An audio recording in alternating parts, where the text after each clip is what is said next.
লেতেৰা হৃদয়ত কৃষ্ণ চৈতন্য হৈ নাথাকে। কোনোবা ল'ৰা ছোৱালীয়ে যদি বৃদ্ধ পিতৃ মাতৃক অৱজ্ঞা কৰে, অনীহা কৰে, অশ্ৰদ্ধা কৰে, তেওঁ ইমান দুখৰ দোষী হ'ব লাগিব, তাৰ মাংস কাটি কাটি জমকিং কৰে তাকেই খুৱাব। আমি কিয় বিয়া পাতিব লাগে? আজি বহুত ডেকা গাভৰুৱে নাজানে কিয় বিয়া পাতিব লাগে।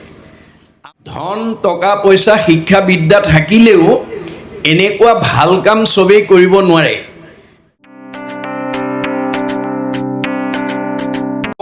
নমো ভগৱতে বাসুদেৱায় জনৈষয়তয়ন্নাদিতৰতস্বৰ্থে সুবিজ্ঞচৰাত তেনে ব্ৰহ্মহৃদাদি কৱয়ে মুঞ্জন্তি যৎসুৰয় তেজো বাৰিমৃদং যথা বিনিময়ো যত্ৰ তিসৰ্গো মৃষঃ ধন্নাসেন সদা নিৰস্ত কুহকম সত্যম পৰম ধীমহি ধর্ম পূর্জিৎগজবত্র পরম নির্মৎসরণম সতম বেদম বাস্তবমত্র বস্তু শিবদম তাপত্রয় উন্মলনম শ্রীমৎ ভাগবতে মহামুনিকীতে কিংবা পরৈশ্বরঃ সদ্য হৃদয়বরুদ্ধতে অত্র কৃতিভি শুশ্রূষুভিস্তৎক্ষণাৎ নিগম কল্পতরুগলিতং ফলং সুখমুখাদ অমৃতম দ্রবসংযুতম পিবত ভাগবতম রসমালয়ম মুহুঃ রসিকা ভুবি ভাবুকা হরি রাম রাম রাম। পরম শ্ৰদ্ধাভাজন বাপাই সমস্ত, আমি আজি যি মহান উদ্দেশ্যে আপোনালোকে এই অনুষ্ঠানটো অনুষ্ঠিত কৰিছে, সেই বিষয়বস্তুৰ ওপৰতে আজি আমি আলোচনা কৰাৰ কথা ভাবিছোঁ যে ভাগৱত ধৰ্মনো কি? এই ভাগৱতে আমাক কি কৈছে, আমি ইয়াৰ পৰা জানিবলগীয়া, বুজিবলগীয়া, শিকিবলগীয়া, আৰু আমাৰ উঠি অহা প্ৰজন্মক, আমাৰ ঘৰখনক, আমাৰ পৰিয়ালক, আমাৰ সমাজখনক ইয়াৰ পৰা আমাৰ জনাবলগীয়া দিশ কি আছে, আজি আমি তাৰ ওপৰতে আলোচনা কৰাৰ কথা ভাবিছোঁ। গতিকে আমাৰ মহাপুৰুষ শংকৰদেৱে ব্যাসকৃত দেৱভাষা সংস্কৃতৰ পৰা মাতৃভাষা অসমীয়ালৈ সকলোৱে প্ৰাঞ্জলভাৱে বুজি পোৱাকৈ আমাৰ অসমীয়ালৈ অনুবাদ কৰি থৈ গৈছে। গতিকে আমি প্ৰথম স্কন্ধ ভাগৱতৰ পৰা যাতে দ্বাদশ স্কন্ধ ভাগৱতলৈকে আমি প্ৰত্যেকে নিজাববীয়াকৈ হওক, আমাৰ সমাজৰ ববীয়াকৈ হওক, আমি যদি শ্ৰৱণ আৰু কীৰ্তন কৰাৰ সৌভাগ্য ল'ব পাৰোঁ, তেতিয়াহ'লে আমাৰ জীৱই গতি পাব। ভাগৱত পঢ়াত কোনো বাধা নাই। ডেকা ল'ৰা, গাভৰু ছোৱালী, মতা মানুহ, মাইকী মানুহ, শৰণীয়া, অশৰণীয়া, দাড়ি থকা, দাড়ি নথকা সকলোৱে পঢ়িব পাৰে। মনত ৰাখিব, ভাগৱত পঢ়াত বাধা নাই।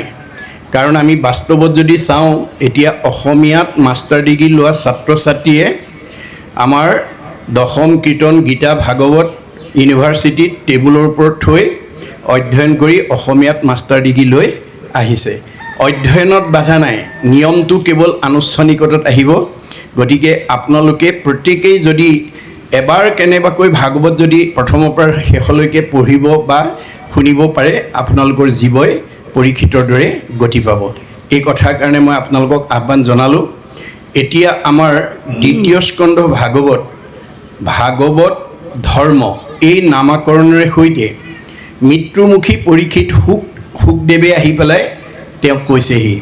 পৰীক্ষিত অভিষিক্ত হোৱাৰ পিছত মুক্তিৰ কাৰণে তেওঁ যেতিয়া বহি আছিল গংগাৰ পাৰত, তেতিয়া সুখদেৱে আহি প্ৰথম স্কন্ধৰ পৰা দ্বাদশ স্কন্ধলৈ 7 দিন 7 ৰাতি তেওঁক ভাগৱত শ্ৰৱণ কৰাইছিল। 7 দিন শুনাৰ লগে লগে তেওঁ মুক্তি পালে। যদি পৰীক্ষিতে পায়, আমিও পাম, এই বিশ্বাস আমাক লাগিব।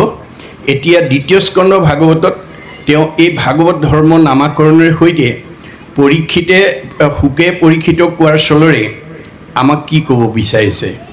এই দ্বিতীয় স্কন্ধ ভাগৱত ধৰ্মৰ পৰা আমি জানিবলগীয়া, বুজিবলগীয়া, শিকিবলগীয়া দিশ কি আছে, মই আজি তাৰ ওপৰত আলোচনা কৰিম। এই আলোচনা প্ৰসংগত যদি আপোনালোকৰ কাৰোবাৰ কিবা মনৰ সংশয় থাকে, প্ৰশ্ন কৰি সংশয়টো দূৰ কৰি ল'ব।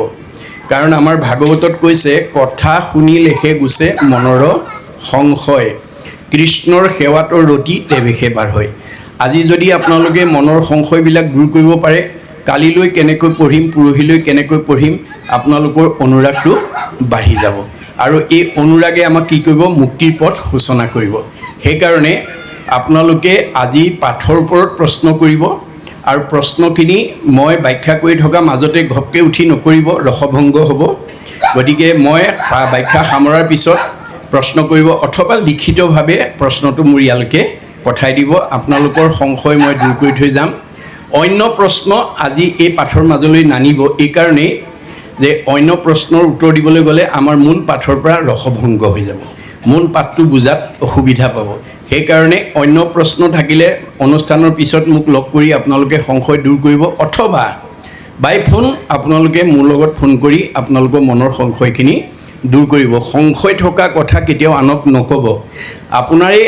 আপুনিয়ে যিটো কথা নিশ্চিতভাৱে নাজানে আনক কৈ ভুল পথে পৰিচালিত নকৰিব।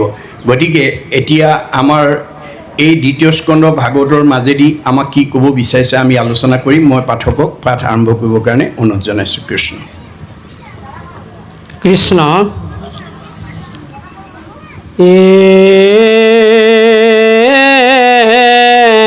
রাম জয় জয় কৃষ্ণ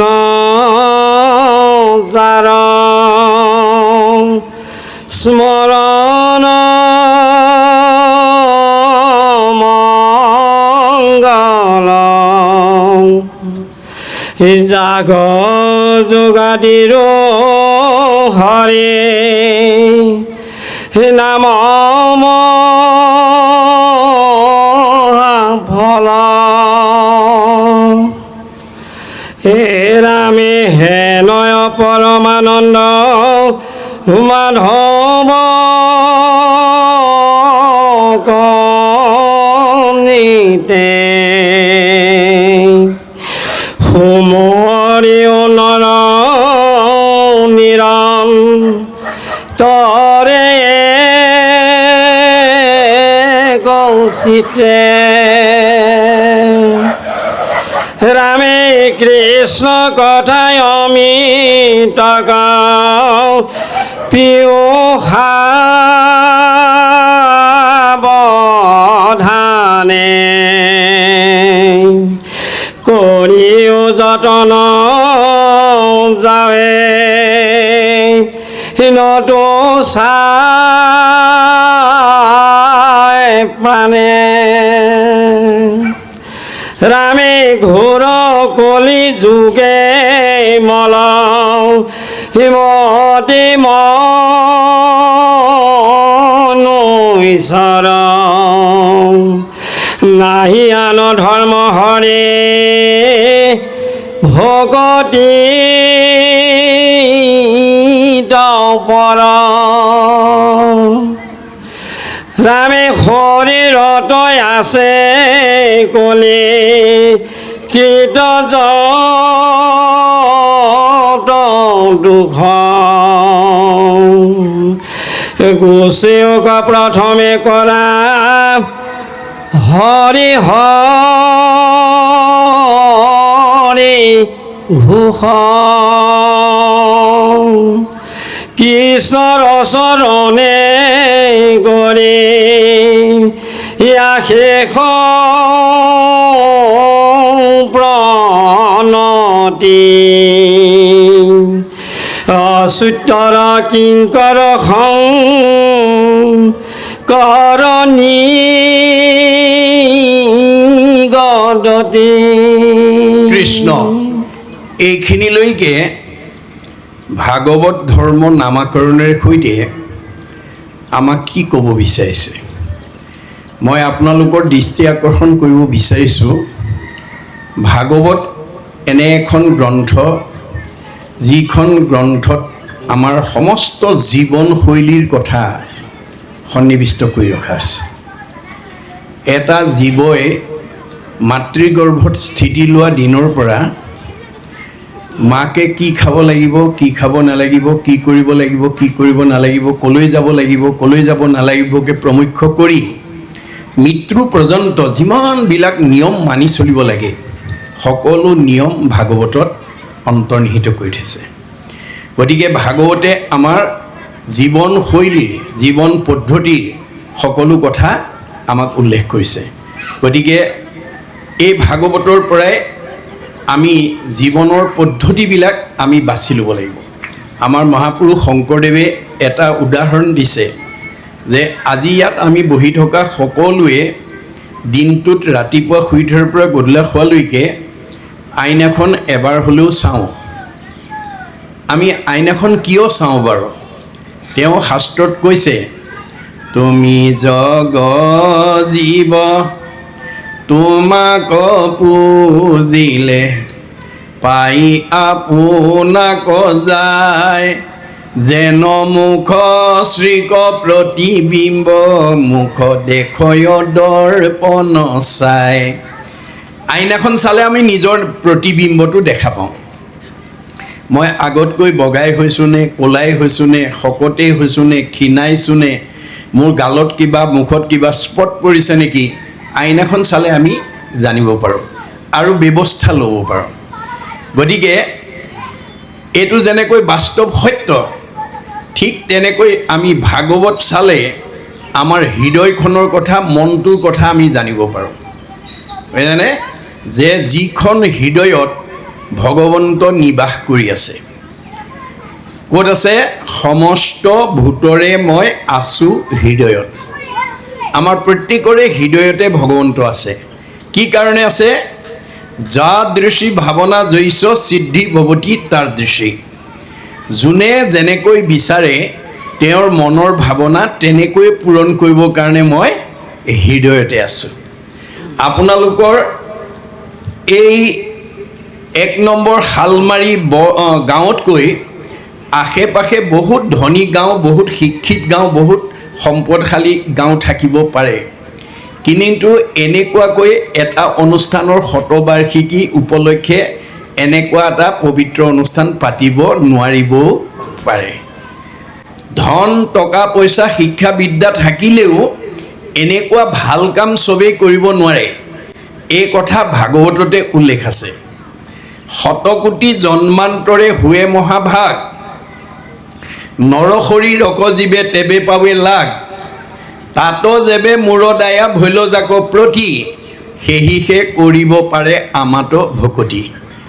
আজি আপোনালোকৰ 1 নম্বৰ শালমাৰী গাঁৱৰ ওপৰত ভগৱানৰ কৃপা পৰাৰ কাৰণেহে আজি এই ভাগৱত অনুষ্ঠান আপোনালোকে অনুষ্ঠিত কৰিব পাৰিছে আৰু ভাবিছে সমাজৰ লোকে যে আমি শতবাৰ্ষিকীটো এনেধৰণৰে পাতোঁ।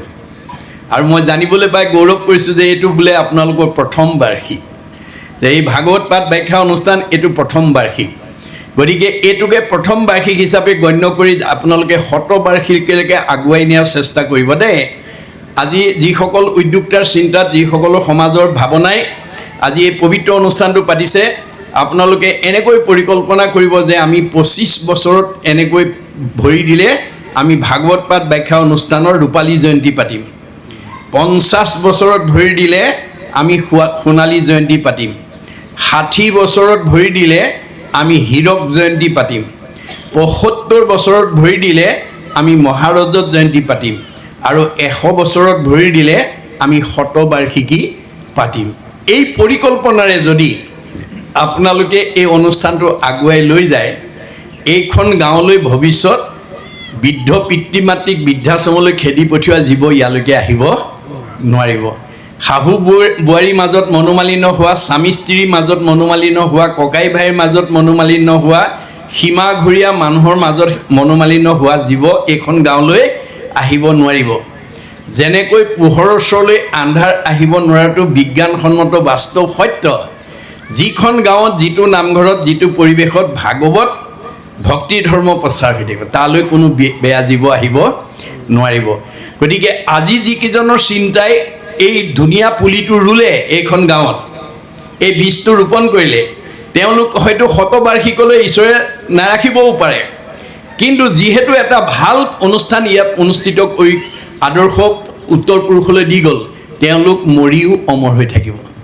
আজিৰ এই অনুষ্ঠানটো যদি আপোনালোকে শতবাৰ্ষিকলৈকে আগুৱাই নিয়া পৰিকল্পনাৰে যদি অনুষ্ঠানটো পাতে প্ৰতি বছৰে, তেতিয়াহ'লে আজিৰ অনুষ্ঠানটোৰ কাৰণে যিসকলে দান বৰঙণি মানে চিন্তাৰ দ্বাৰা অনুষ্ঠানটো অনুষ্ঠিত কৰিছে, তেওঁলোক মৰিও অমৰ হৈ থাকিব। একাদশ স্কন্ধ ভাগৱতত তাৰ এটা কথা কৈছে যে কৃষ্ণ বৈকুণ্ঠ পৰায়ণ হোৱাৰ লগে লগে গোটেই দ্বাৰকা নগৰখন সাগৰত তল গ'ল, কিন্তু ৰুক্মিণী মন্দিৰটো আজি কুপতি সাগৰৰ মাজত জিলিকি আছে। আৰু সেই ৰুক্মিণী মন্দিৰ চাই অহা ভকতো আমি লগ পাইছোঁ। কিন্তু গুৰুজনাই কৈছে, বেদে কৈছে, ভগৱন্তই কৈছে যে এতিয়া আমি সাগৰৰ মাজৰ ৰুক্মিণী মন্দিৰ বিচাৰি ফুৰিলে নহ'ব।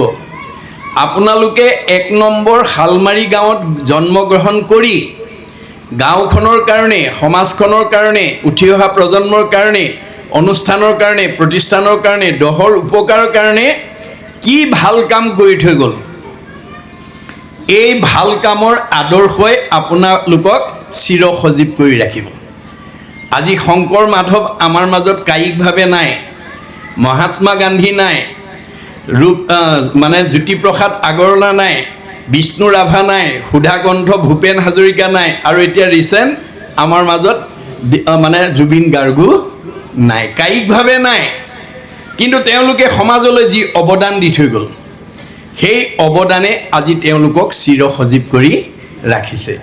আমাৰ দেশ দ্বাৰকা কাল সাগৰ, এই কাল সাগৰত আমাৰ দেশ দ্বাৰকা এদিন বিলুপ্তি হৈ যাব, কিন্তু আপুনি গাঁওখনৰ কাৰণে, সমাজখনৰ কাৰণে দি থৈ যোৱা আদৰ্শই আপোনাক চিৰ সজীৱ কৰি ৰাখিব। সেইকাৰণে ভগৱন্তই কৈছে, মই তোমাক যিটো প্ৰতিভা দিছোঁ মোৰ কামত ব্যৱহাৰ কৰিবলৈ শিকিবা। মই মানে তৃণমূল এটা আত্মা, মই মানে পৰিয়াল, মই মানে সমাজ, মই মানে অনুষ্ঠান, মই মানে প্ৰতিষ্ঠান, মই মানে দল, মই মানে সংগঠন, মই মানে জড়জগত, মই মানে জীৱ জগত, মই মানে নিখিল জগত। অহমে বাস্য মে অগ্ৰে ন অন্যৎসৎ অসৎ পৰম প্ৰচ্ছাদ অহম যো এতৈছ যো অৱশিষ্যতে শিষ্যই অহম। আদিত মই, মধ্যত মই, শেষত ময়েই থাকিম। তুমি দেখা জগতখন মিছা, জগত মিথ্যা, ব্ৰহ্ম সত্য, ব্ৰহ্মহে সঁচা। ব্ৰহ্ম কি? জীৱ ব্ৰহ্ম এইব কেৱলম, জীৱই ব্ৰহ্ম। আপোনালোকে ৰাতিপুৱা শুই উঠাৰ পৰা গধূলা খোৱালৈকে, জন্মৰ পৰা মৃত্যুলৈকে এটা আত্মাক পাৰে পৰিয়ালক, সমাজক, অনুষ্ঠান, প্ৰতিষ্ঠান, দল, সংগঠনৰ উপকাৰৰ কামত আপোনালোকে এই শৰীৰটো ব্যৱহাৰ কৰিব। পৰৰ উপকাৰৰ কামত এই শৰীৰটো ব্যৱহাৰ কৰিব। আমাক ভগৱানে পৰৰ উপকাৰ কামত এই শৰীৰটো ব্যৱহাৰ কৰিবৰ কাৰণে আমাক দিছে। আজি আপোনালোকে যদিও দুদিনীয়া কাৰ্যসূচীৰে শতবাৰ্ষিকী অনুষ্ঠান উদযাপন কৰিছোঁ বুলি কৈছে, আমাৰ বেদৰ মতে কৈছে নহয়, ১ নম্বৰ শালমাৰী গাঁৱৰ ৰাইজে দুদিনীয়া কলিৰ যজ্ঞ অনুষ্ঠিত কৰিছে। এইটো কলিৰ যজ্ঞ অনুষ্ঠিত কৰিছে। ভগৱন্তই যাবৰ সময়ত উদ্ধৱক কৈছে, মূত চিত্ত দিয়া যিটো কৰৈ কৰ্ম ধৰ্ম, তাৰ নাম যজ্ঞ সুখী কৈলো ইটো মৰ্ম। মুঠ চিত অৰ্পণ কৰি যিবোৰ কৰ্ম কৰা হয়, এইটো যজ্ঞ। আপোনালোকে এই দুদিনীয়া কাৰ্যসূচী সফল ৰূপায়ণৰ কাৰণে ডেকা গাভৰু বোৱাৰী জীয়াৰী সকলোৱে আজি এমাহ দুমাহৰ আগৰ পৰা আপোনালোকে কায়িক, মানসিক, বৌদ্ধিক, আৰ্থিকভাৱে ত্যাগ স্বীকাৰ কৰি খোজ আগবঢ়াই আছে। ভগৱানে কৈছে, মোৰ কামত যদি এটা খোজ আগবঢ়োৱা, তাৰ প্ৰতিটো খোজৰ মূল্য হ'ব পদে পদে অশ্বমেধ ফলং প্ৰাপ্নতি নিত্যৈছ। আপোনালোকে এই দুদিনীয়া কলিৰ যজ্ঞ, কি যজ্ঞ? নাম যজ্ঞ, ভাগৱত যজ্ঞ, ভক্তি যজ্ঞ।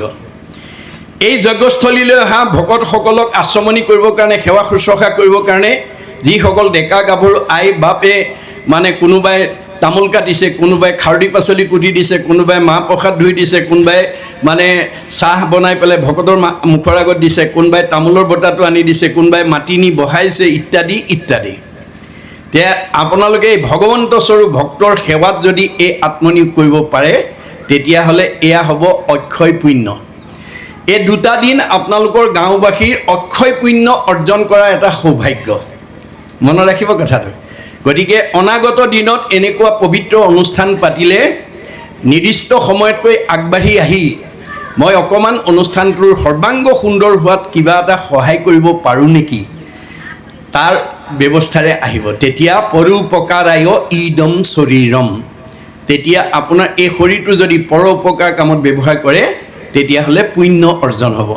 আৰু পুণ্য অৰ্জন হ'লে আপুনি জীৱনত সুখ আৰু ভোগ কৰিবলৈ পাব, পৰিয়াল বা ব্যক্তিগত জীৱন উন্নতি হ'ব আৰু মৰিলে সদ্গতি পাব। মনত ৰাখিব কথাটো। সেইকাৰণে এনেকুৱা অনুষ্ঠানবোৰ আমি পাতিব লাগে, তেতিয়াহে আমাৰ উঠি অহা প্ৰজন্মই পুণ্য অৰ্জন কৰিব পাৰিব। ভাল কাম কৰি, ভাল কাম যদি আমি নকৰোঁৱেই আমাৰ ল'ৰা ছোৱালীয়ে পুণ্য অৰ্জন কেনেকৈ কৰিব? গতিকে এই ধৰণৰ কৰ্মৰ মাজেদি যাতে আমি আগুৱাই যাব পাৰোঁ তাৰ কাৰণে ভাগৱতে গোটেই এই নিয়মবিলাক কৈছে। আপোনালোকৰ ঘৰত বেছিকৈ বাৰু আইনাখন কোনে চায় লক্ষ্য কৰিবচোন। যদি কাৰোবাৰ ঘৰত ডেকা ল'ৰা গাভৰু ছোৱালী আছে, নতুনকৈ বিয়া কৰাই অনা বোৱাৰী যদি আছে, সিহঁতে মানে এই 60-70 বছৰীয়া বুঢ়া বুঢ়ীসকলতকৈ আইনাখন ঘনাই চাই থাকে। কিয়? তেওঁলোকৰ চেহেৰাটো ভাল হৈ আছেনে নাই তেওঁলোকে সদায় জানিবৰ কাৰণে আগ্ৰহী হৈ থাকে।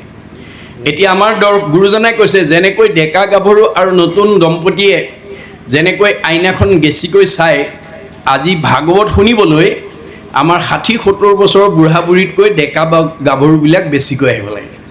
কিয়? আজি যিসকল ডেকা গাভৰু হৈ আছে, কালিলৈ তেওঁলোকে সংসাৰ কৰিব লাগিব, এইটো প্ৰকৃতিৰ নিয়ম। কিন্তু কি কাৰণে সংসাৰ কৰিব লাগিব আজি আমাৰ বহুত ডেকা গাভৰুৱে নাজানে। এয়া ঋষিমুনিৰ প্ৰশ্ন, কিম অৰ্থে বিবাহম, আমি কিয় বিয়া পাতিব লাগে? আজি বহুত ডেকা গাভৰুৱে নাজানে কিয় বিয়া পাতিব লাগে। আমাৰ ঋকবেদত কৈছে, অথ পুৰুষস্তাৱত সৰ্ব যজ্জায়াং ন বিন্দতে যজ্জায়াং বিন্দতে অথ প্ৰজায়তে তহি সৰ্বো ভৱতি। কিয় বিয়া পাতিব লাগে? 1 নম্বৰ, শালমাৰী গাঁৱত আজি যিসকল গৃহস্থীয়ে পিতৃ মাতৃক লৈ এটা পৰিয়াল এটা বংশক লৈ পেলাই বসবাস কৰি আছে, পিতৃ মাতৃ গুচি যোৱাৰ পিছত সেইখন ঘৰত পিতৃ মাতৃৰ বংশক অনাগত দিনত এৰি থৈ যাবৰ কাৰণে পুত্ৰ কন্যা জন্ম দিবৰ কাৰণে বিয়া পাতিব লাগে। এইটো বেদৰ মত। কিম অৰ্থে পুত্ৰম, পুত্ৰ কিয় লাগে? পুন্নাম নৰকে তাৰ এতে ইতিহি পুত্ৰাহা, পুন্নাম নৰকৰ পৰা পিতৃ মাতৃক উদ্ধাৰ কৰিবৰ কাৰণে পুত্ৰ কন্যা জন্ম দিব লাগে। এতিয়া কোন পুত্ৰই উদ্ধাৰ কৰিব?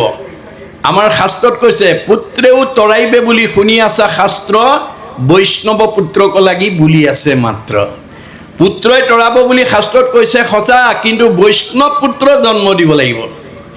অবৈষ্ণৱ পুত্ৰ যদি উপজে বংশত, স্বৰ্গহন্তে পিতৃক পেলাৱে নৰকত। আজি বহুত পিতৃ মাতৃয়ে ভাগৱতৰ দৰ্শন নজনাৰ কাৰণে অবৈষ্ণৱ পুত্ৰ জন্ম দি পুথিগত ডিগ্ৰীত MA মাষ্টাৰ ডিগ্ৰীত ডক্টৰেট ডিগ্ৰী লৈ বহুত উচ্চপদস্থ বিষয়ত চাকৰি কৰা যোগ্যতা অৰ্জন কৰি দিছে। কিন্তু ভাগৱতৰ দৰ্শন নজনাৰ কাৰণে সেইসকল উচ্চ শিক্ষিত পুত্ৰই আজি আমাৰ সমাজলৈ কি এৰি দিছে? আনৰটো দূৰৰ কথা, নিজৰ জন্মদাতা বৃদ্ধ পিতৃ মাতৃক বৃদ্ধ বয়সত কেনেকৈ সেৱা শুশ্ৰূষা মৰম চেনেহ লালন পালন কৰিব লাগে তাক নাজানি বৃদ্ধাশ্ৰমলৈ খেদি পঠিয়াইছে। ভগৱন্তই 10ম স্কন্ধত কৈছে, যিটো পিতৃ মাতৃ জন্মিলেক দেহ পুহিলেক অনুদিন, শতেক বৎসৰে সিটো পুত্ৰে তাৰ খুজিবে নপাৰে ঋণ। যি পিতৃ মাতৃয়ে জন্ম দি আমাক এই বিশ্ব সংসাৰ দেখালে, আমাৰ মানৱ জীৱনৰ 100টা বছৰত আমি সেই পিতৃ মাতৃৰ ঋণ পৰিশোধ কৰিব নোৱাৰোঁ। তেনেস্থলত ভাগৱতৰ দৰ্শন নজনা যদি পুত্ৰ হুয়া যিটো পিতৃক নোপোষৈ দুৰ্জন আতি আবাতি, তাহাৰ মাংসক তাকে খুৱাবৈ জমৰ কিংকৰে কাটি। কোনোবা ল'ৰা ছোৱালীয়ে যদি বৃদ্ধ পিতৃ মাতৃক অৱজ্ঞা কৰে, অনীহা কৰে, অশ্ৰদ্ধা কৰে, তেওঁ ইমান দুখৰ দোষী হ'ব লাগিব, তাৰ মাংস কাটি কাটি জম কিংকৰে তাকেই খুৱাব। অকল সিমানেই নহয়, বৃদ্ধ পিতৃ মাতৃ গুৰু বন্ধুজন নোপোষে পিতৃ পুত্ৰক, নিশ্বাস কাৰণতে জীৱন্তে থাকন্তে জানিবা সিটো মৃতক। বৃদ্ধ পিতৃ মাতৃক অৱজ্ঞা কৰা সন্তান যদি উশাহ নিশালৈ জীয়াই আছে, তেওঁ জীয়াতে মৰা। আমি যাতে জীয়াতে মৰা সন্তান জন্ম দিব লগা নহয়, আমি যাতে জীয়াতে মৰা সন্তান হিচাপে সমাজত পৰিচয় দিব লগা নহয়, তাৰ কাৰণে আপোনালোকে ভাগৱত শুনিবলৈ সেই ল'ৰা ছোৱালীবিলাকক বেছিকৈ আনিব লাগিব। ভগৱন্তই কৈছে মই তোমাৰ হৃদয়তে আছোঁ। কি কাৰণে? যাদৃশী ভাৱনা জৈছ সিদ্ধি ভৱতি তাদৃশী। যোনে যেনেকৈ বিচাৰে তেওঁৰ মনৰ ভাৱনা তেনেকৈ পূৰণ কৰিবৰ কাৰণে মই হৃদয়তে আছে। ল'ৰা লাগিলে ল'ৰা দিম, ছোৱালী লাগিলে ছোৱালী দিম। ভগৱানে কৈছে তোমাক ল'ৰা লাগিলে ল'ৰা দিম, ছোৱালী লাগিলে ছোৱালী দিম। কিন্তু মোৰ পৰা কেনেকৈ ল'ৰা ছোৱালী বিচাৰিব লাগে মই ভাগৱতৰ নিয়ম বান্ধি থৈ আছোঁ। শিক্ষাবিদ পণ্ডিত, দাৰ্শনিক পণ্ডিত, মনস্তাত্ত্বিক পণ্ডিত মহাপুৰুষ শংকৰদেৱে ভাগৱতে আমাক নিয়ম বান্ধি দিছে। সূৰ্য উদয়ৰ পৰা সূৰ্যাস্তলৈ 4 পহৰ আৰু সূৰ্যাস্তৰ পৰা পুনৰ সূৰ্য উদয় হোৱালৈ 4 পহৰ। এই 8টা পহৰত 24 ঘণ্টা হয়, এটা পহৰত 3 ঘণ্টাকৈ থাকে। এতিয়া আমাৰ নৱদম্পতীসকলে কোনটো পহৰত সৃষ্টি কামত গ'লে মনে ভবা সন্তানৰ পিতৃ মাতৃ হ'ব পাৰিব তাক আজি আমাৰ বহুতে নাজানে। মনত ৰাখিব কথাটো। আমাৰ দাৰ্শনিক পণ্ডিতে কৈছে সূৰ্য উদয়ৰ পৰা সূৰ্যাস্তলৈ এই 4টা পহৰত আমাৰ কোনো দম্পতী সৃষ্টি কাৰ্যত আগ নাবাঢ়ে বা বাঢ়িব নালাগে। দিবা ভাগত বাঢ়িব নালাগে। কেতিয়া বাঢ়িব লাগিব?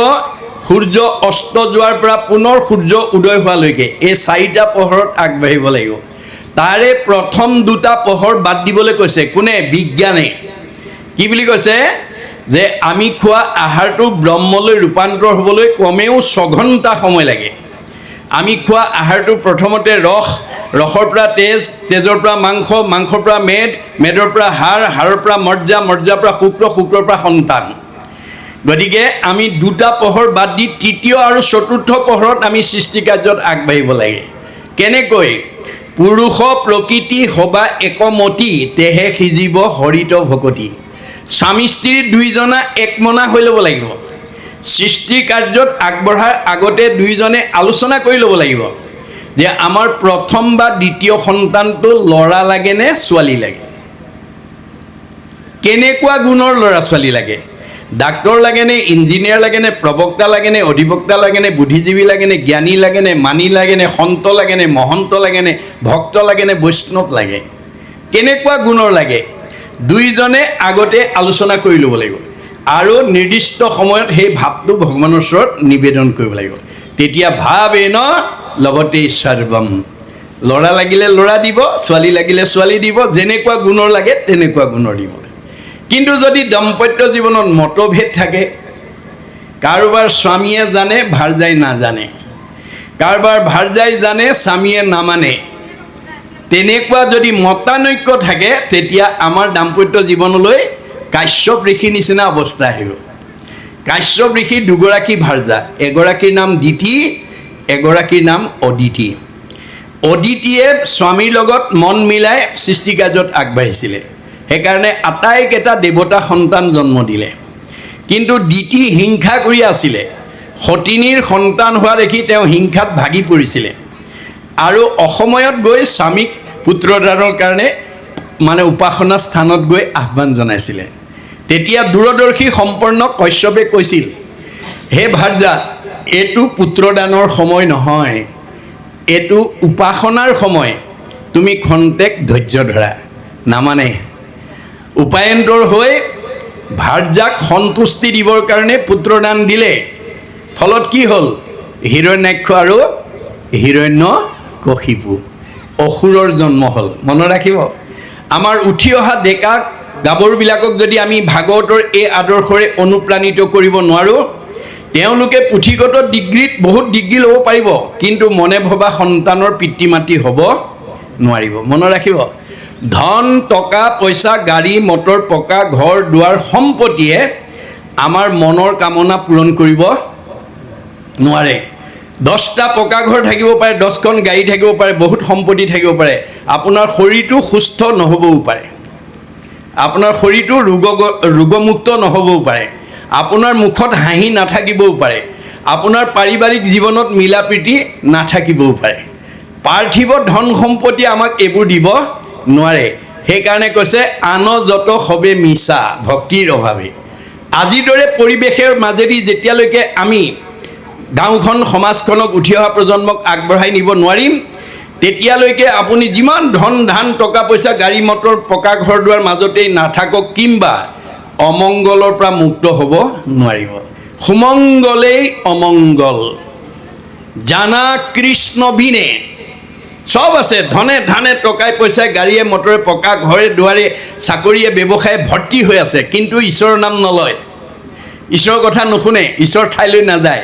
সেইখন ঘৰত এটাৰ পিছত এটা, ওৱান আফটাৰ আনাডাৰ, এটাৰ পিছত এটা অমংগলে এৰা নিদিয়া হ'ব। আজি বোলে ইটো, কালি বোলে সিটো, কালি বোলে সিটো। গতিকে আমি আজিৰ পৰিৱেশ দিবই লাগিব। মনত ৰাখিব দেই, ভাগৱতে আমাক সকলো নীতি নিৰ্দেশনা দি আছে। আপুনি যেনেকৈ বিচাৰে তেনেকৈ দিব। তেওঁ আমাৰ হৃদয়তে আছে, মাত্ৰ এই তেওঁ থকা জেগাকণ ভালকৈ ৰাখিব দেই। ভগৱান আমাৰ হৃদয়ত আছে, হৃদয়খনক বৃন্দা অৰ্থাৎ ভগৱান থকা জেগাকণক বৃন্দাবন বুলি কয়। বৃন্দ মানে আনন্দ, অবন মানে ৰক্ষণ স্থান। য'ত আনন্দ থাকে সেইখনেই বৃন্দাবন। আমাৰ ভগৱন্ত হৃদয়ত থাকে, হৃদয়খন বৃন্দাবন। গতিকে তেওঁ থকা জেগাকণ কেনেকৈ ৰাখিব লাগিব? সত্যম শিৱম সুন্দৰম। ভগৱান থকা হৃদয়খন সুন্দৰকৈ ৰাখিব লাগিব। তাত কোনো আসুৰিকভাৱে অৱস্থান কৰিব নোৱাৰিব। কোনবিলাক আসুৰিক ভাৱ?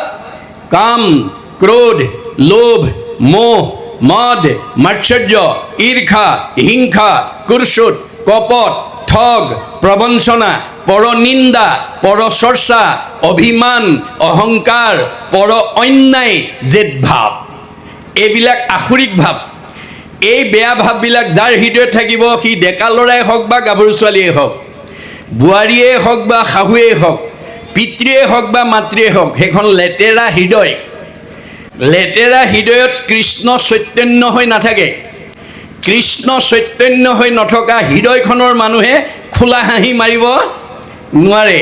যাৰ হৃদয়খন লেতেৰা হৈ আছে সি খোলা হাঁহি মাৰিব নোৱাৰে। খোলা হাঁহি মাৰিব নোৱাৰা মানুহৰ চেহেৰা, কমনীয়তা আৰু আয়ুস বাঢ়িব নোৱাৰে। বাইবেলত চলোমনে কৈছে, merry heart doeth good like a medicine, a broken heart dry the bone. যাৰ হৃদয়ত আনন্দ থাকিব মেডিচিনৰ দৰে কাম কৰিব, কমনীয়তা বঢ়াই দিব, আয়ুস বঢ়াই দিব। আৰু যাৰ হৃদয়ত দুখ বেদনা ভৰি থাকিব সি আৰু ঘিউ মৌ খাই থাকক, হাড়লৈকে শুকাই যাব। আহাৰে চেহেৰা ভাল কৰিব নোৱাৰে যদি মনটো আনন্দত ৰাখিব নোৱাৰে। তেতিয়া মাকে সুধিলে কপিলক, বোপাই মনটো আনন্দত ৰাখিবলৈ মই কি কৰিব লাগিব? মা, মোৰ শুনিৰ্মল কথা কহন্ত শুনন্ত। ৰাতিপুৱা শুই উঠাৰ পৰা গধূলা খোৱালৈকে যদি মোৰ কথা জানা, পৰিয়ালক ক'বা, ল'ৰা ছোৱালীক ক'বা, জীয়াৰী বোৱাৰীক ক'বা, সীমাঘৰীয়াক ক'বা, বন্ধু বান্ধৱক ক'বা, আলহী অতিথিক ক'বা। আৰু যদি নাজানা আনে কোৱাটো কাণ পাতি শুনিবা। শ্ৰোতা নহ'লে মা তুমি কোনোদিন জীৱনত বক্তা হ'ব নোৱাৰিবা। আনৰ ভাল কথা শুনাৰ যাৰ ধৈৰ্য নাই, সি আনক ভাল কথা কোৱাৰ যোগ্যতা অৰ্জন কৰিব নোৱাৰে। মোত বিনে চিত্ত আন দেৱত নেদন্ত। মা মোত বিনে আন দেৱতাত মনোযোগ নিদিবা। কিয়? ব্ৰহ্মা আদি কৰি জীৱ যত ৰাম ৰাম ৰাম ৰাম ৰাম মায়া সজ্জা মাজে আচয় ঘুমতি যায়। আপুনি মইনো কোন? সৃষ্টিকৰ্তা ব্ৰহ্মা, সংহাৰকৰ্তা শিৱ, পালনকৰ্তা বিষ্ণুকে প্ৰমুখ্য কৰি ৩৩ কোটি দেৱতা ভগৱানৰ মায়াত বন্দী হৈ আছে। দেৱতাসকল নিজেই আন্ধাৰত আছে। আন্ধাৰত থকা দেৱতাৰ আশ্ৰয় ল'লে কোনোবাই পোহৰ পাব নেকি? আন্ধাৰত বহি থকা মানুহ এজনৰ কাষত কোনোবা বহিলে পোহৰ পাব নেকি? নাপায়। ক'ত বহিব লাগিব? অৰ্জুনক কৈছে, যে মাং প্ৰপদন্তে মায়া মেতাম তৰন্তিতে। মই পোহৰ, মোৰ কাষত যেতিয়ালৈকে আশ্ৰয় নল'বা তেতিয়ালৈকে তুমি আন্ধাৰতেই থাকিব লাগিব। গতিকে আমি ভগৱন্তৰ আশ্ৰয় ল'ব লাগিব, ভগৱন্তৰ কথা শুনিব লাগিব, ভগৱন্তৰ কথা ক'ব লাগিব। তেতিয়া কি হ'ব? পৰম আনন্দ আশী মনত মিলয়, তেবে তাক আৰু তিনি তাপে নোচোৱায়। তেতিয়া ভগৱন্তৰ তিনিটা সৃষ্ট তাপে আমাক স্পৰ্শ কৰিব নোৱাৰে। আমি আজি ইয়াত বহি থকা চবেই তিনিটা তাপত কম বেছি পৰিমাণে তাপগ্ৰস্ত হৈ আছোঁ। কি কি তাপ? ভগৱানৰ সৃষ্টি তিনিটা তাপ, আদি ভৌতিক, আদি দৈবিক, আধ্যাত্মিক। এই তিনিটা তাপে আমাক প্ৰত্যেককে কম বেছি পৰিমাণে মানে ভুক্তভোগী কৰি ৰাখিছে। কোনে কি তাপত ভুগিছে ভুক্তভোগীসকলেহে জানে। কিন্তু কোনটো তাপ কিয় কেনেকৈ ভুগিব লাগে বেদত কৈছে। প্ৰথম আদি ভৌতিক তাপটো আমাৰ কেনেকৈ দেহ জগতলৈ মনোজগতলৈ প্ৰতিক্ৰিয়া কৰিব বেদত কৈছে। মৃগ পক্ষী মনীষা দে সৰীসৃপা দেশ ৰাক্ষসে নিৰ্ণং জন্যতে আদি ভৌতিক।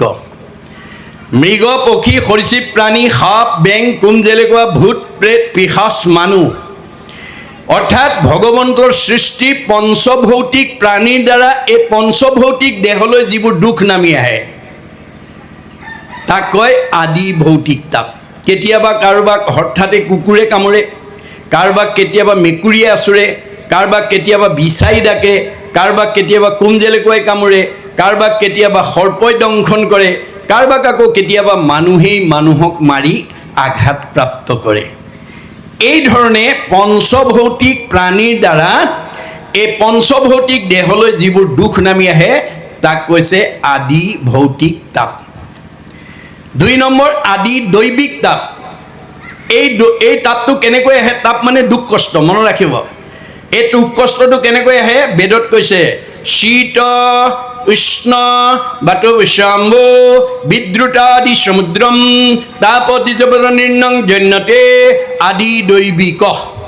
অতিপাত ঠাণ্ডা, অতিপাত গৰম, বতাহ ধুমুহা, বিজুলী ঢেৰেকণি, বানপানী, ভূমিকম্প, সমুদ্ৰ, আকস্মিক দুৰ্ঘটনা, বজ্ৰপাত এইবিলাকৰ দ্বাৰা কোনেও নভবাকৈ হঠাৎ আমাৰ জীৱনলৈ যিটো দুখ নামি আহে।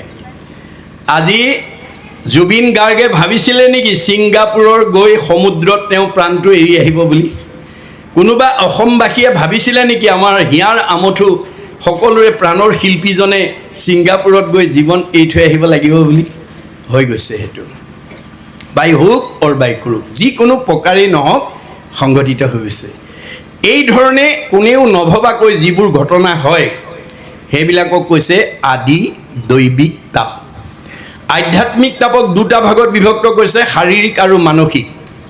কাৰোবাৰ শৰীৰত যদি ৰোগ ব্যাধি থাকে তেওঁ যিমান ধন ধান টকা পইচা গাড়ী মটৰ পকা ঘৰ দুৱাৰ মাজতে নাথাকক কিম্বা তেওঁ মনটো কেতিয়াও শান্তিত থাকিব নোৱাৰে। শৰীৰত বেমাৰ থকা মানুহ কেতিয়াও সুখী হ'ব নোৱাৰে। এইটো কৈছে আধ্যাত্মিকৰ শাৰীৰিক তাপ। মানসিক তাপ 6 প্ৰকাৰে আহে। ক্ষুধা, তৃষ্ণা, জৰা, মৃত্যু, সুখ, মোহ। ভোকত এমুঠি খাব নাপালে শৰীৰে কষ্ট পাব, পিয়াহত পানী খাব নাপালে শৰীৰে কষ্ট পাব, জৰা এটা সময়ত কিচকিচিয়া চুলি, ৰিং মাৰিলেই শুনে, এমাইললৈকে দেখে, কমনীয় দেহা, টান টান বস্তু চুবাই, যাওঁ বুলিলে যায়, খাওঁ বুলিলে খায়। কালৰ অতৰ্কিত গতিত এটা সময়ত আপোনাৰ কিচকিচিয়া চুলিকেইডাল মৰাপাতৰ দৰে বগা হৈ যাব, দৃষ্টিশক্তি কমি যাব, শ্ৰৱণ শক্তি কমি যাব, শৰীৰ সুতুৰা সুতুৰ পৰিব, টান টান বস্তু চুবোৱা দাঁতকেইটা সুলকি পৰিব, আৰু যাওঁ বুলিলে যাওঁ, খাওঁ বুলিলে খোৱা, দেহৰ আগৰ মুখৰ আগত কোনোবা জীয়াৰী বোৱাৰী পুতেকে এমুঠি নিদিলে খাবলৈ নোপোৱা হ'ব। সেই সময়ত পূৰ্ব স্মৃতি ৰোমন্থন কৰি মনলৈ যিটো দুখ আহিব সেইটো কৈছে আধ্যাত্মিকৰ মানসিক তাপ। কেতিয়া আপোনজন মৰিলে দুখ লাগে, কেতিয়া মনে ভাল পোৱা বস্তু হৰণ ভগন হ'লে দুখ লাগে, আৰু আমি মৃত্যুৰ ওপৰত সকলো ত্ৰস্তমান হৈ থাকোঁ। এই 3টা তাপে আমাক প্ৰত্যেককে খেদি আছে। কিন্তু আজিৰ দৰে যদি আমি ভাগৱত শুনি ভক্তি কৰিব পাৰোঁ তেতিয়াহ'লে এই 3টা তাপে আমাক স্পৰ্শ কৰিব হে নাই। পৰম আনন্দ আহি মনত মিলয় তেবে তাকো আৰু 3 তাপে নচুৱায়। গতিকে তেতিয়া আৰু 3টা তাপ আমাৰ ওচৰলৈ আহিব নোৱাৰে। পোহৰৰ ওচৰলৈ যেনেকৈ আন্ধাৰ আহিব নোৱাৰে, ভক্তিত থকা জীৱৰ ওচৰলৈ কোনো দুখ দুৰ্গতি আহিব নোৱাৰে। এই তথ্য আমাক দিছে। এতিয়া আৰম্ভণিতে মহাপুৰুষ গুৰুজনাই ব্যাসকৃত দেৱভাষা সংস্কৃতৰ পৰা মাতৃভাষা অসমীয়ালৈ তৰ্জমা কৰি ভাগৱত ধৰ্ম নামাকৰণেৰে সৈতে প্ৰথম আৰম্ভণিৰ যোগেদি আমাক কি ক'ব বিচাৰিছে, ইয়াৰ পৰা আমি জানিবলগীয়া, বুজিবলগীয়া, শিকিবলগীয়া কি আছে এই কথা আমি আলোচনা কৰিম। ইয়াত এতিয়া তেওঁ প্ৰথমতে আমাক দেখুৱাইছে যে আমি ৰাতিপুৱা শুই উঠাৰ পৰা গধূলা খোৱালৈকে, জন্মৰ পৰা মৃত্যুলৈকে আমাৰ প্ৰত্যেক ঘৰৰ পৰিয়ালৰ মানুহ কেতিয়াবা ক'ৰবালৈ যাত্ৰা কৰি যায়, আৰু ৰাতিপুৱা শুই উঠাৰ পৰা গধূলা খোৱালৈকে কিবা নহয় কিবা এটা কাম আমি কৰোঁ। আমি ক'ৰবালৈ যাত্ৰা কৰি যোৱাৰ লগত কি থাকে? আমাৰ এটা লক্ষ্য বা উদ্দেশ্য থাকে। আমি ক'ৰবালৈ যাবলৈ হ'লে তাৰ লগত আমাৰ এটা লক্ষ্য বা উদ্দেশ্য থাকে। আৰু এটা কাম কৰোঁতে তাত আমাৰ কৰ্মৰ কামনা বা বাসনা অন্তৰ্নিহিত হৈ থাকে। কামনা বাসনা নোহোৱা কাম কোনো মানুহে নকৰে। এতিয়া প্ৰশ্ন হ'ল, আপোনাৰ যাত্ৰাৰ লক্ষ্য আৰু উদ্দেশ্য কৰ্মৰ কামনা আৰু বাসনা কোনে পূৰণ কৰিব? ভগৱানে কৈছে, গুৰুজনাই কৈছে ভগৱানে পূৰণ কৰিব। ভগৱান পূৰ্ণ কাম, আমি অকাম। তেওঁ স্বতন্ত্ৰ, আমি পৰতন্ত্ৰ। আপুনি বহুত দিনৰ পৰা ক'ৰবালৈ যাম বুলি ভাবি থাকিলেও নিৰ্দিষ্ট দিনা যাব নোৱাৰিবও পাৰে যদি ভগৱন্তই যাব নিদিয়ে।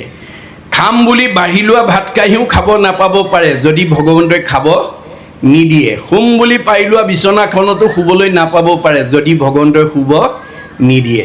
ভগৱন্ত স্বতন্ত্ৰ, আমি পৰতন্ত্ৰ। তেওঁ পূৰ্ণ কাম, আমি অকাম।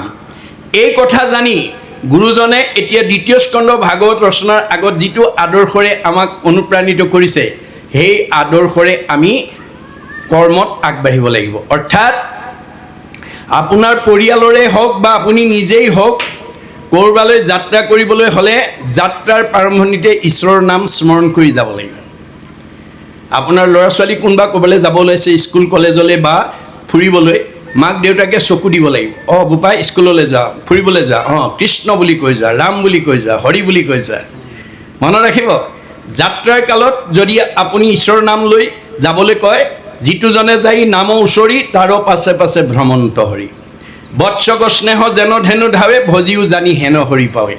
গাইজনীয়ে যেনেকৈ পোৱালিটো মুখৰ আগত কোনো শত্ৰুৱে আক্ৰমণ কৰিব নোৱাৰাকৈ লৈ যায়, ভগৱন্তৰ নাম উচ্চাৰণ কৰি যোৱা জীৱটোক তেনেকৈ ভগৱানে ৰক্ষণাবেক্ষণ দি থৈ যায়। একচিত্ৰ মনে যিটো মহাজনে ফুৰে গুণ নাম স্মৰি, তাক ৰক্ষা কৰি ফুৰয় সদায় হাতে কৌমদকী ধৰি। কৌমদকী মানে গদা, গদা মানে নাম, নামে ৰক্ষণাবেক্ষণ দিব। আৰু কৰ্মটো কৰোঁতে তেওঁত অৰ্পণ কৰি কৰিব।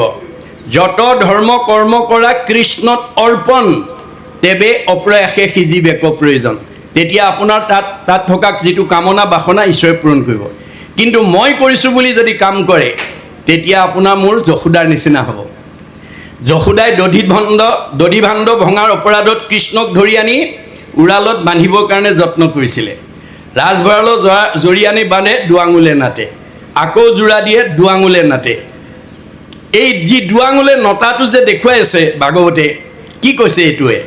তাৰমানে যশোদাই যেতিয়ালৈকে মই বান্ধিছোঁ, মোৰ পুত্ৰক বান্ধিছোঁ বুলি মই মোৰ ভাৱটো লৈ পেলাই বান্ধিছিল, তেতিয়ালৈকে ঈশ্বৰে বান্ধ খোৱা নাছিল। সমস্ত কৰ্মক মই কৰোঁ বুলি মানে অহংকাৰ বুলি তাকো জানিবা আপোনে।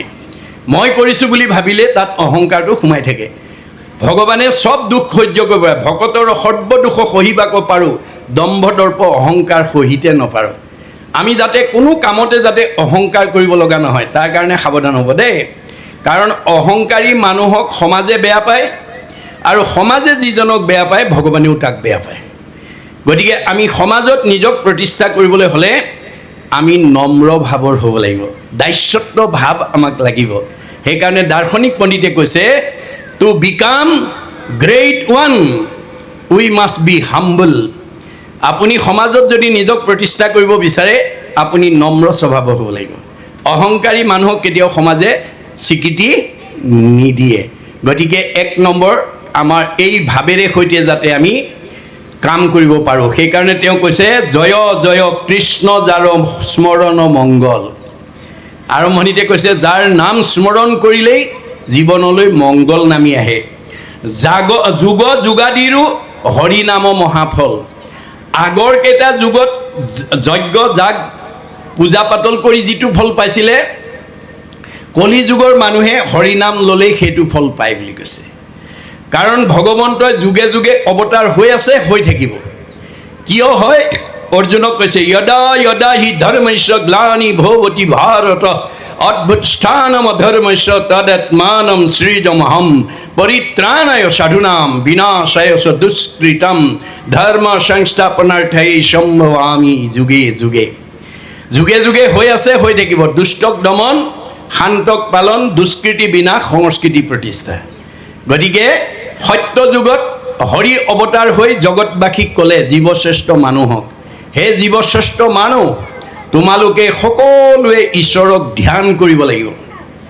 আৰু ধ্যানৰ অন্তত ভগৱানৰ 10টা নাম ল'লে ধ্যান পূৰ্ণাংগ কৰি মুক্তি লাভ কৰিব পাৰিবা সেইকাৰণে সত্য যুগৰ সব মানুহে ধ্যান কৰিছিল আৰু ধ্যানৰ অন্তত ভগৱানৰ 10টা নাম লৈ সব মুক্তি লাভ কৰিছিল সেইকাৰণে মাধৱদেৱে ঘোষাত নাম মালিকাত আমি জানিবৰ কাৰণে লিখি থৈ গৈছে সত্য যুগে যোগী সবে কৰিয়া সমাধি যেনমতে পাৱে ফল কৃষ্ণক আৰাধি তাহাঁতো কৃষ্ণৰ দশ নাম যদি লয় সমাধিৰ ফল যোগী তেৱেহে পাৱে সত্য যুগৰ মানুহে ধ্যান কৰিছিল সঁচা কিন্তু ধ্যানৰ অন্তত 10টা নাম ল'লেহে ধ্যানটো পূৰ্ণাংগ কৰি মুক্তি পাব পাৰিছিল দুটা নিয়মত ঈশ্বৰক আৰাধনা কৰিছিল প্ৰথম ধ্যান তাৰপিছত নাম ত্ৰেতা যুগত ৰাম অৱতাৰ হৈ জীৱশ্ৰেষ্ঠ মানুহক ক'লে হে জীৱশ্ৰেষ্ঠ মানুহ তোমালোকে সকলোৱে নানান নীতি নিয়মৰ মাজেদি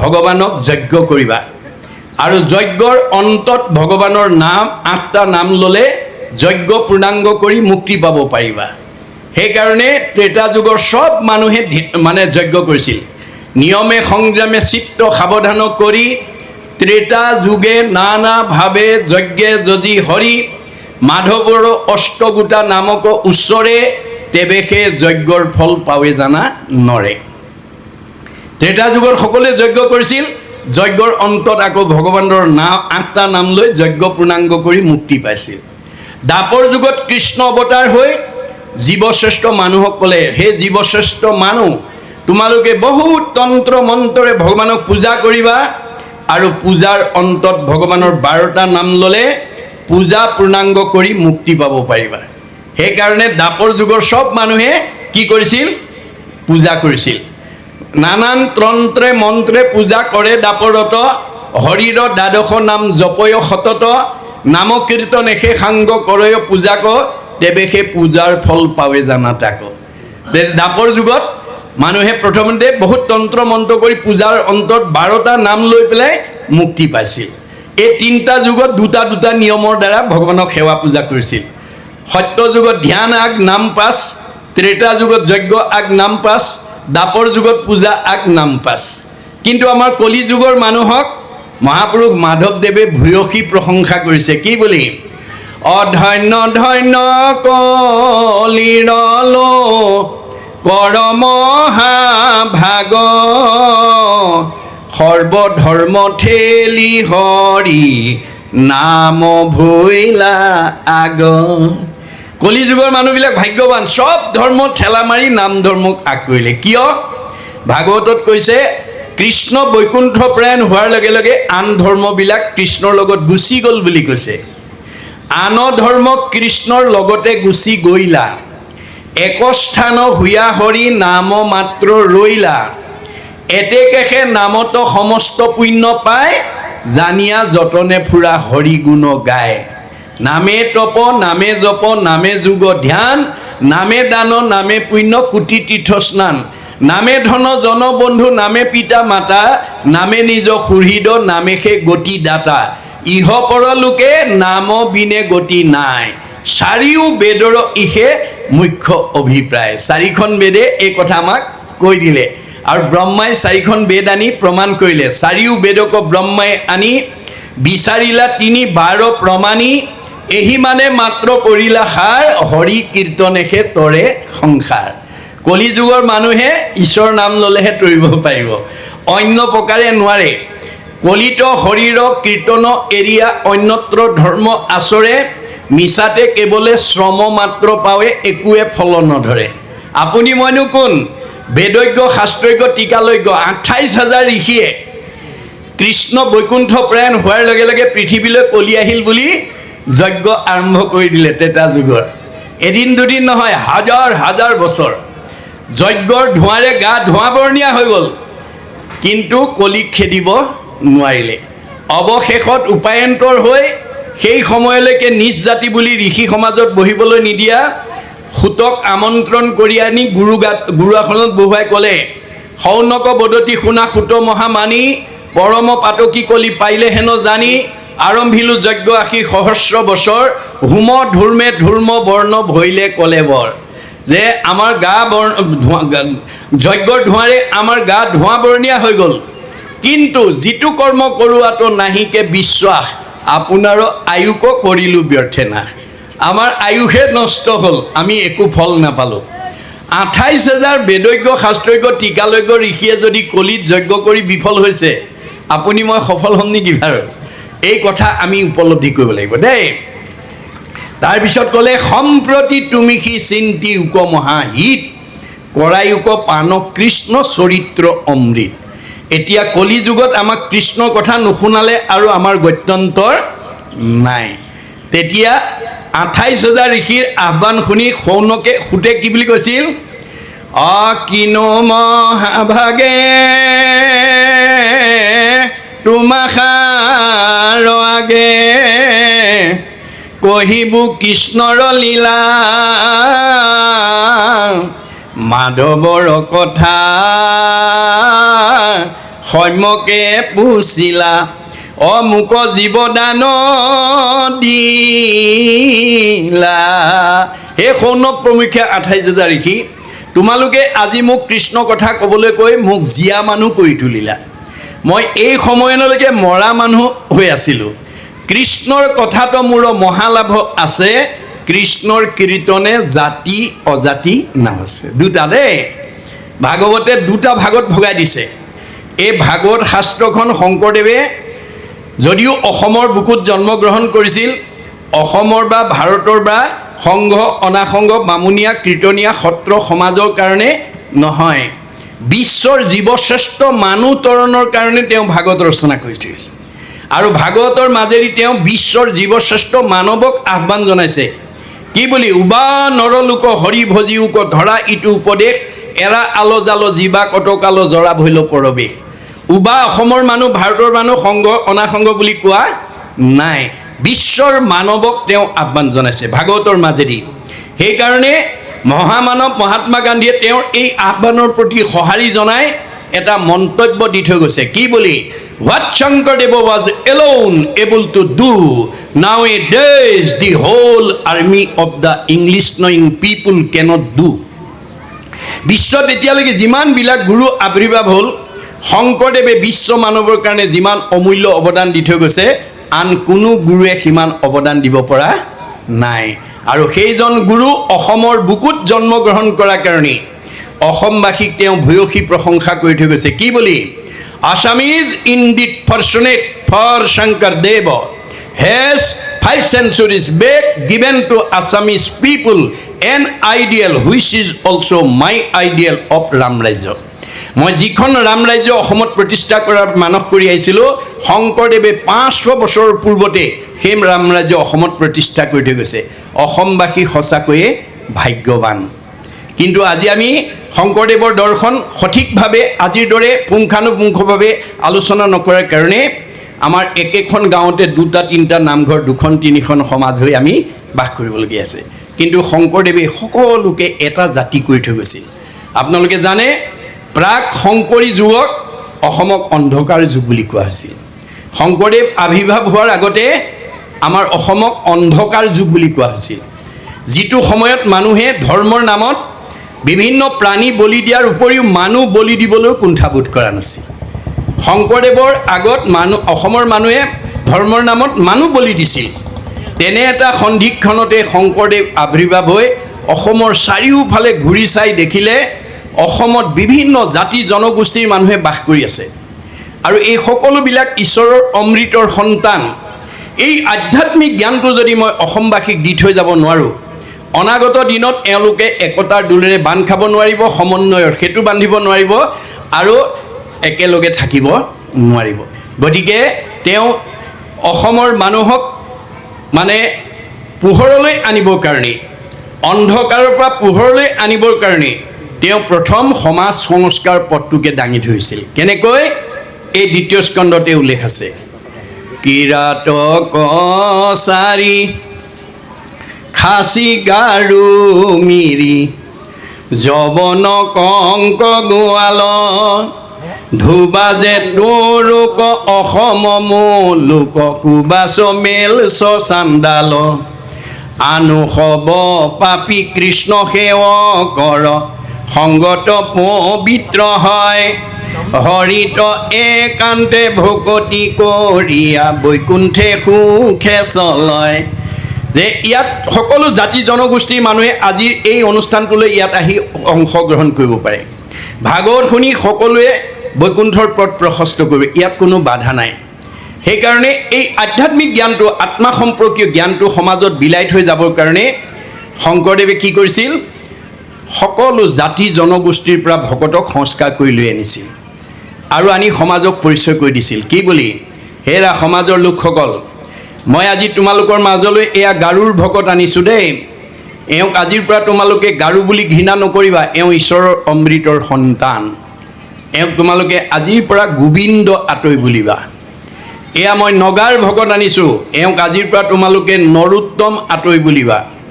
এয়া মই যৱনৰ ভকত আনিছোঁ, এওঁক আজিৰ পৰা তোমালোকে জয় হৰি আতৈ বুলিবা। এয়া মই কাৰ্বিৰ ভকত আনিছোঁ, এওঁক আজিৰ পৰা ভোলাই আতৈ বুলিবা। এয়া মই জয়ন্তীয়াৰ ভকত আনিছোঁ, এওঁক আজিৰ পৰা মাধৱ আতৈ বুলিবা। এয়া মই হীৰাৰ ভকত আনিছোঁ, এওঁক আজিৰ পৰা মথুৰা দাস আতৈ বুলিবা। এয়া মই আহোমৰ ভকত আনিছোঁ, এওঁক আজিৰ পৰা তোমালোকে নৰহৰি আতৈ বুলিবা। এয়া মই কছাৰীৰ ভকত আনিছোঁ, এওঁক আজিৰ পৰা তোমালোকে বলাই ৰমাই বুলিবা। এয়া মই মিচিঙৰ ভকত আনিছোঁ, এওঁক আজিৰ পৰা পৰমানন্দ আতৈ বুলিবা। এয়া মই দেউৰীৰ ভকত আনিছোঁ, এওঁক আজিৰ পৰা তোমালোকে বৈকুণ্ঠ আতৈ বুলিবা। এয়া মই কৈৱৰ্তৰ ভকত আনিছোঁ, এওঁক আজিৰ পৰা তোমালোকে পূৰ্ণানন্দ আতৈ বুলিবা। এয়া মই বনিয়াৰ ভকত আনিছোঁ, এওঁক আজিৰ পৰা তোমালোকে হৰিদাস আতৈ বুলিবা। এয়া মই কোঁচৰ ভকত আনিছোঁ, এওঁক আজিৰ পৰা মুৰাৰী আতৈ বুলিবা। এয়া মই কলিতাৰ ভকত আনিছোঁ, এওঁক আজিৰ পৰা তোমালোকে গোপাল আতৈ বুলিবা। এয়া মই ভুটিয়াৰ ভকত আনিছোঁ, এওঁক আজিৰ পৰা দামোদৰ আতৈ বুলিবা। এয়া মই নাপিতৰ ভকত আনিছোঁ, এওঁক আজিৰ পৰা নাৰায়ণ ঠাকুৰতা বুলিবা। এয়া মই তিৱাৰ ভকত আনিছোঁ, এওঁক আজিৰ পৰা সুদাম আতৈ বুলিবা। এয়া মই কায়স্থৰ ভকত আনিছোঁ, এওঁক আজিৰ পৰা সতাই আতৈ বুলিবা। এয়া মই মুছলমানৰ ভকত আনিছোঁ, এওঁক আজিৰ পৰা শ্যাম কাই আতৈ বুলিবা। তাৰ পৰা অপ্ৰভংশ হৈ চান্দখাই হৈছে। এয়া মই ব্ৰাহ্মণৰ ভকত আনিছোঁ, এওঁক আজিৰ পৰা তোমালোকে অনন্ত কণ্ডলী সাৰ্বভৌম ভট্টাচাৰ্য বুলিবা। এইধৰণে সকলো জাতি জনগোষ্ঠীৰ পৰা ভকতক সংস্কাৰ কৰি আনি বৰ্ণ বৈষম্যহীন এটা জাতি প্ৰতিষ্ঠা কৰি ঘোষণা দি থৈ গ'ল। কি বুলি? অহৰিক ভজয় যিটো তাকে বোলে জাতি, কৃষ্ণত বিমুখ যিটো সেহিহে অজাতি। দুটা, এটা জাতি আৰু এটা অজাতি। গতিকে ঈশ্বৰক ভজিলে জাতি আৰু ঈশ্বৰক নভজিলে অজাতি। চৈতন্যপন্থীয়েও কৈছে, মুচিও শুচি হয় যদি হৰিক ভজে, শুচিও মুচি হয় যদি হৰিক তেজে। ৰাম, মাধৱদেৱে লিখিছে, ৰাম বুলি তৰে মহা মহা অন্ত জাতি, যিটো নাম নলয়ে হীনতো হীন আতি।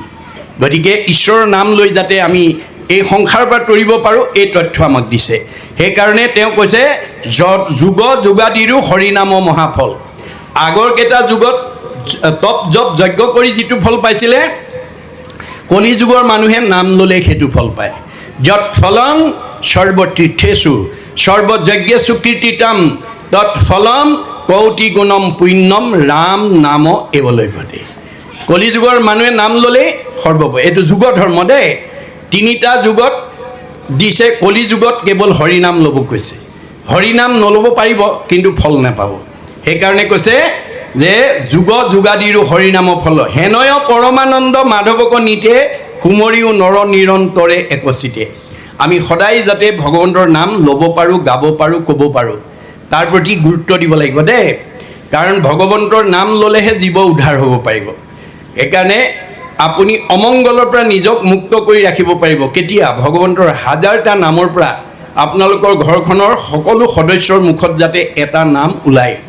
মাধৱদেৱে কৈছে, ৰাম কৃষ্ণ নাম যিটো সদায় ফুৰে গায়, সদায়েই মংগল তাৰ অমংগল নাই।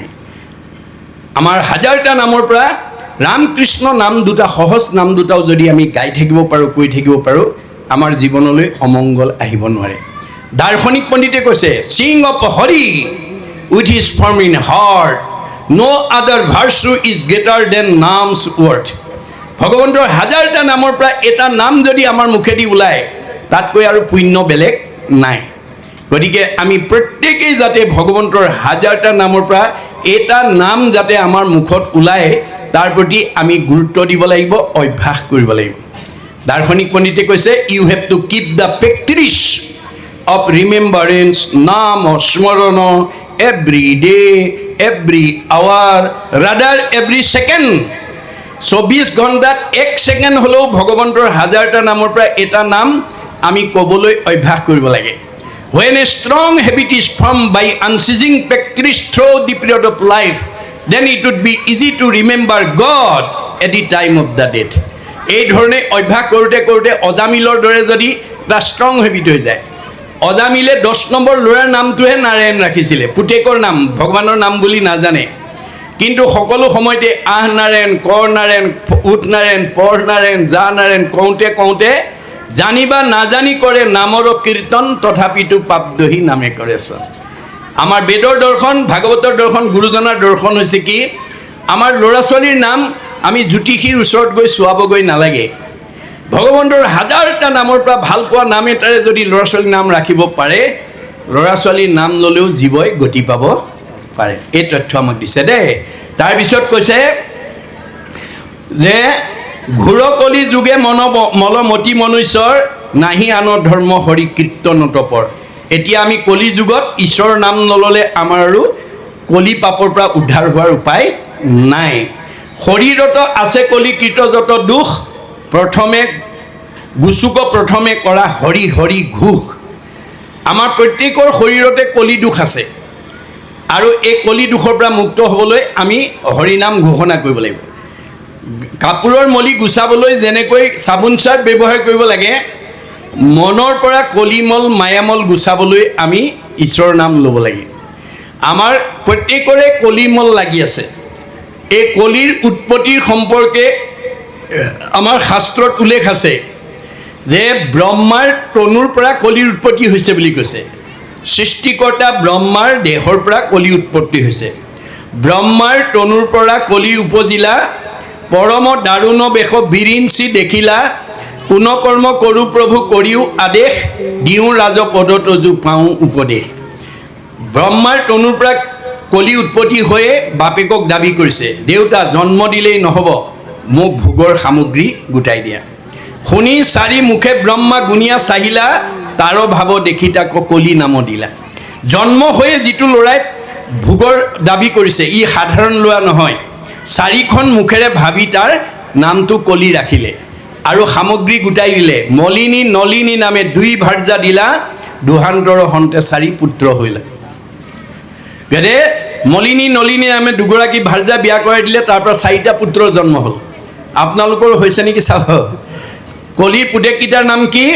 কাম ক্ৰোধ লোভ মোহ 4 পুত্ৰ জাত, গৰ্ব অহংকাৰ 2 মন্ত্ৰী যে সাক্ষাৎ।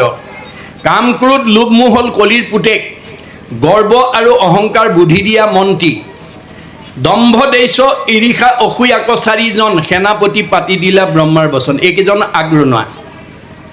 হিংসা পৈক্ষণ্য ঈৰ্ষা মদ মৎসৰক লহকৰ পাতি দিলা কলি দুৰ্মদক। এইকেইজনক লগৰীয়া পাতি দিলে। এই সেই কলি পৰিয়ালৰ 16জনীয়া সদস্য। ক'ত থাকে? মনৰ লগত থাকে এহি 16জন, তৰিবে নোৱাৰে লোক এহি সে কাৰণ। এই 16টা বেয়া গুণ যাৰ মনত থাকিব সি ডেকা ল'ৰাই হওক, গাভৰু ছোৱালীয়ে হওক, বোৱাৰীয়ে হওক, শাহুৱে হওক, পিতৃয়ে হওক, মাতৃয়ে হওক, আজিৰ দৰে অনুষ্ঠানলৈ তেওঁলোক আহিব নোৱাৰে, ভাল কথা শুনিব নোৱাৰে, ভাল কাম কৰিব নোৱাৰে। এইটো মনৰ এটা পিঠিৰ মল, আনটো পিঠিত আকৌ মায়ামল আছে। মায়াৰো 16টা বেয়া গুণ আছে। আমাৰ শাস্ত্ৰত কৈছে দম্ভ দৰ্প পৰ নিন্দা অভিমান তিৰস্কাৰ, লোভ মোহ কাম ক্ৰোধ গৰ্ব অহংকাৰ, হিংসা কামনা আশা হঠ বেভিচাৰ, এহি 16 গোটপুত্ৰ জানিবা মায়াৰ। ক'ত থাকে? মনৰ লগত থাকে এহি 16জন, তৰিবে নোৱাৰে লোক এহি সে কাৰণ। গতিকে আমাৰ এটা মনৰ এটা পিঠিত 16টা কলিৰ বেয়া গুণ লাগে আৰু আনটো পিঠিত 16টা মায়াৰ বেয়া গুণ। এই 2 খোলং 32টা বেয়া ভাৱে যাৰ মনত অৱস্থান কৰিব সি কেতিয়াও আজিৰ দৰে পবিত্ৰ চিন্তা কৰিব নোৱাৰিব, ভক্তি কৰি মুক্তি পাব নোৱাৰিব। তেতিয়া মাকে ক'লে কলিমল আৰু মায়ামলৰ পৰা উদ্ধাৰ হোৱাৰ উপায় কিবা আছেনে? আছে। মনশুদ্ধি আদি কৰি যতেক আছয় সৎসংগ সবাৰো মূল জানিবা নিশ্চয়। জীৱৰ দুৰ্ভেদ্য পাশ সংগক কহয় কিন্তু দুৰ্জনৰ সং তেজিবে লাগয়। আমি যদি কোনোবা ভাল মানুহ হ'ব খুজিছোঁ বেয়া মানুহৰ সংগ ত্যাগ কৰিব লাগিব। সেই সংগ নিতে যদি কৰে সাধুত মুখ্যৰ দুৱাৰ দেৱে হয়। আজি আপোনালোক সাধু হৈ আছে দেই। সাধু কাক কয়? মূৰ শুনিৰ মল কথা কহন্ত শুনন্ত, মুত মন দিয়া সবে তাপ এৰাৱন্ত, তাকে সে বুলিও সাধু জানিবাহা আই, তাৰাৰ সংগক তুমি পাৰ্থিবা সদায়। আজিৰ দৰে ঈশ্বৰৰ কথা কোৱা আৰু শুনা মানুহৰ লগ পাবৰ কাৰণে ৰাতিপুৱা শুই উঠিয়ে ভগৱানক আমি মাধৱদেৱৰ দৰে প্ৰাৰ্থনা কৰিব লাগে। কৃপাৰ সাগৰ দৈৱকী নন্দন পুৰীও মনৰ কাম, ভকতৰ সংগ সদা নুগুচুক মুখে তোৱা গণনা। ৰাতিপুৱা শুই উঠাৰ পৰা গধূলা হোৱালৈকে এজন ভাল মানুহৰ লগ পাই এটা ভাল কথা শুনি জন্ম জন্মান্তৰৰ কাৰণে অক্ষয় পুণ্য পাবলৈ আপুনি ঈশ্বৰক বাঞ্ছা কৰিব লাগিব। এই তথ্য দিছে। তাৰপিছত কৈছে যে কৃষ্ণৰ চৰণে কৰি অশেষ প্ৰণতি, অচ্যুতৰ কিংকৰ শংকৰ নিগদতি। কৃষ্ণ শংকৰে প্ৰথম এই ধৰণেৰে কি কৰিছে? মানে ভগৱানক উপাসনা কৰিছে। দ্বিতীয় স্কন্ধৰ কথা শুনিও উৎসুকে, নৃপতিৰ প্ৰশ্ন পাছে শুনি মুনি সুকে। গতিকে আমি এই দ্বিতীয় স্কন্ধৰ কথাবিলাক অতি উৎসুকেৰে অতি আগ্ৰহেৰে শুনিবৰ কাৰণে আহ্বান জনাইছে। কিমতে ভকতি কৰিব তোমাত হৰিহ